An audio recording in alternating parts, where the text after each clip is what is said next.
I asked my community what their biggest problem was right now, and 52% of them said deals crashing. I want to go through 5 things to look at when sourcing and how to analyze your deals to prevent this from happening. I'm going to share you a way of thinking about sourcing that's going to really help you get much better and stop deals from crashing going forward. Okay, so I've just jumped into a product, and it's an Oral-B product right now, and I've put in some buy and sell price. And what you might realize is that my buy price is 45, and I've put in a sell price of 80. And the one key number I'm looking at is break even, £60. Now you can see on here, this product has been down to 90, it's even been up to 100. So if you're looking at this product right now, you're thinking, well, hey, I'm going to be in the money. And a lot of people do analysis like this. Now the one big issue that you're not doing is going to have to make you think about how you do your analysis is to make sure that you zoom out. So we want to click out to 1 year. Now, whenever I'm doing my analysis on Keeper Charts, I want to make sure that the product that I'm buying is profitable 11 out of 12 months of the year. And what do I mean by that? I'm not going below my break even. So my break even right now is about £60. You can see here, £60 is probably going to be around here.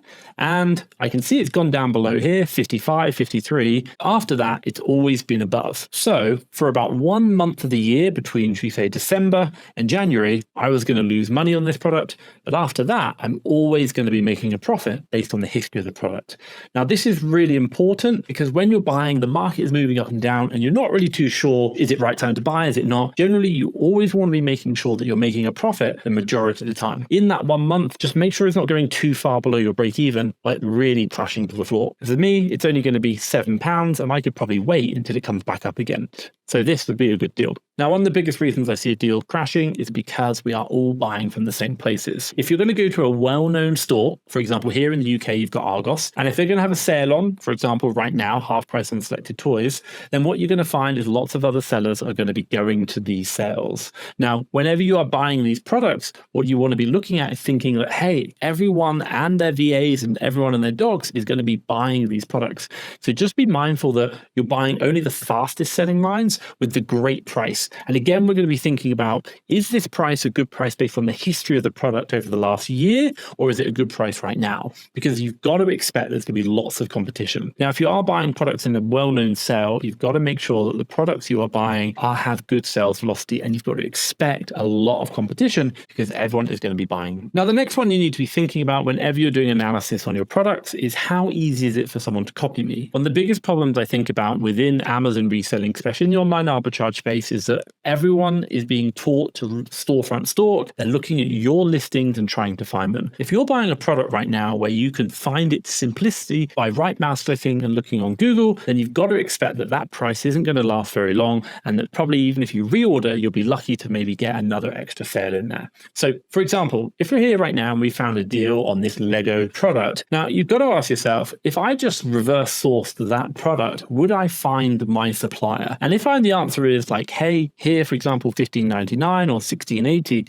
if I can see it really easily, and maybe it's on page 1, maybe even page 2, then I've got to probably say that that deal is probably only good for one purchase. I'm not going to be able to get a reorder. And if I do try and reorder, then it's probably going to crash because it's too easy to reverse source. And what you see is so many listings whereby it works the first time. When you come to reorder, the new seller count goes up. Why? Because there's an army of VAs who've got your storefront and they're trying to reverse source your deals in OA. There are some hacks that you can use to get past this. And what you want to think about is voucher codes. You want to think about limited stock availability from suppliers, end of line items. If you have a special way of purchasing products that you can't reverse source, even wholesale is good at this, then that's just going to give you an edge. It means that your products do not crash. If you are repricing wrong, it's going to cause you big problems. What do I mean? If you are setting your repricer to penny underprice or 1 cent underprice or any form of underpricing, it's going to cause you a big problem. A lot of sellers are going to match the buy box. So they're going to try and match you.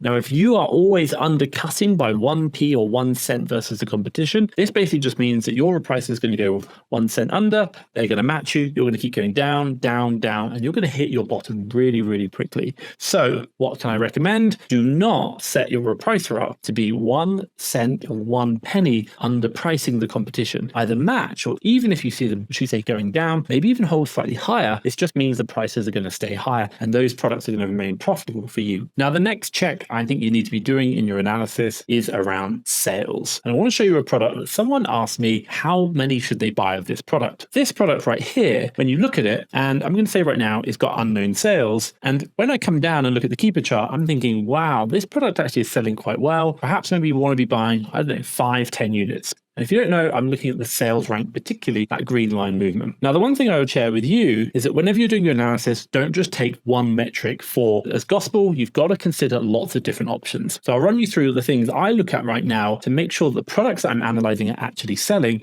I'm going to show you something about this product, which basically tells you that this is a complete lie, what you're seeing right now with the sales rank. Let's go through. So whenever I'm coming in to do my checks, I am looking at, number one, I generally look at my tool to see how well it's selling. This is saying unknown, which is a bit unusual.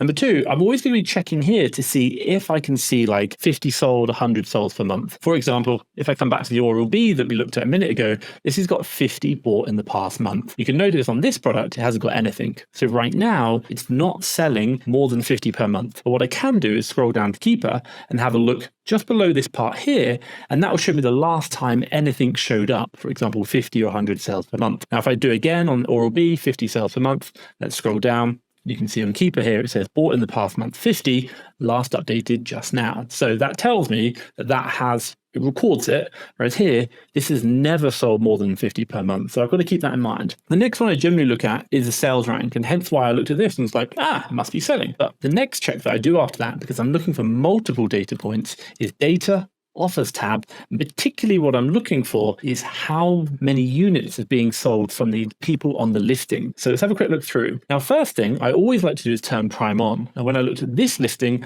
I noticed you can't actually turn Prime on, which is a bit strange. I always turn on historical sellers because if someone's sold out, I want to see that they've sold out. And I'm going to look at this stock history graph. I'm just going to scroll down, and what I'm really looking for is evidence of products selling. Now, you're going to look for staircases, and if I give you a good example, let's go to the Oral B, let's go to data, let's go to offers tab. Now, straight away, if I even just look, you can see this seller right here. And if I just zoom in, you can see this seller had 24 going down, down, down, down, down, back up again, down, down, down, down. So that's giving me confidence that this product is probably selling because his stock is going down in a nice, even, orderly manner. Whereas when I look here, I'm not seeing anything at all selling. And I've got all the historical sellers on. So what I might do is I might say, actually, let's go out to all time. Can I see anything sold there? And when I look at it, I'm seeing the odd person come on with some stock disappearing, but also as well, they're always going to be FBM. So it means it could have sold off Amazon. This guy had 10, now he's down to 3. This guy had 10, down to 2, 3. But again, it could be off Amazon. It's not Amazon selling. When I look at this product, I'm thinking, hey, this isn't really selling. That's a big red flag for me. I thought it was selling really, really well. Let's go back to the price history. And the other thing that I'm going to be looking at is the review count. Now, if I see the review count going up significantly, I'm going to be like, fantastic. Now I can see right now, this product actually increased around here,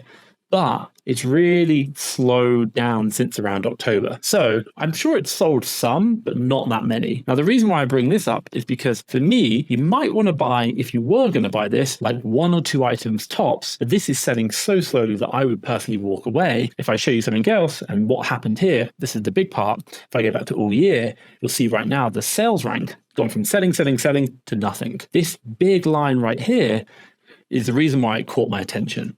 And this was really interesting. Why? Because this product was probably part of a variation listing, and then actually it got pulled apart, and now it's not sold anything since pretty much May the 5th. So you can see that there, it's just a straight line. And this was really the whole variation selling, not this actual individual one. So for you, whenever you're doing your analysis, looking at your products, make sure you're checking that they're actually selling. And specifically what we're looking for is not just looking at any one data point like sales rank or anything else, or just the sales chart here.